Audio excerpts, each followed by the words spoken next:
जो भारत कहता है अमेरिका हमारा सबसे बड़ा एलाय है, अमेरिका का कश्मीर को एक इंटरनेशनल डिस्प्यूट मानना, अलग ऐलान मानना, और मतलब जो बाइडन का जो दौर था साबिक सदर, उसमें इस मामले पे समझे बिल्कुल एक ठंड थी, मतलब लेकिन डोनाल्ड ट्रंप इस मामले पे दोबारा जो कश्मीर का इशू उजागर हुआ है, वो भारत के लिए कितनी बड़ी शिकस्त है, और हमें क्या एक्सपेक्टेशन रखनी चाहिए, क्योंकि अनफॉर्चुनेटली मोदी का जो एक जंगी जुनून है वो अभी भी उनके सर पे सवार तो है, और वो जो इनको जितनी बड़ी शिकस्त हुई है, तो मुझे नहीं पता कि वो इसको किस तरह लेंगे आगे जाते हुए, और ये नरेंद्र मोदी के अंदरूनी मामलात के लिए किस तरह उनकी सियासत के हवाले से, स्पेशली अब बिहार में जो इलेक्शंस आने वाले हैं, what do you foresee for the future in terms of Kashmir issue, Bharat का डिप्लोमेटिकली, और मोदी का ये जो इंटरनल मामलात है सियासत के हवाले से भी।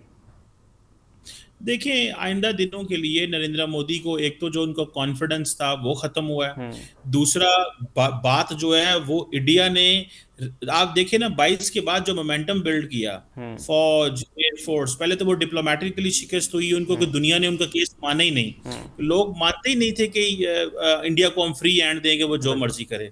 फिर बैटल ग्राउंड में खुद चढ़ाई की, वो मुंह की खानी पड़ी, वापस जाना हम्म। पड़ा, दुनिया से जाके कहना पड़ा कि मेरी निगोशिएशंस कराओ। अब हम्म। अवाम के साथ लड़ाई शुरू हो गई है कि अवाम पूछ रही है कि तुमने किया क्या है। हम्म। तो मैं समझता हूँ कि इंडिया के अंदर एक नई बहस शुरू हो जाएगी, अगर इंडिया की अवाम और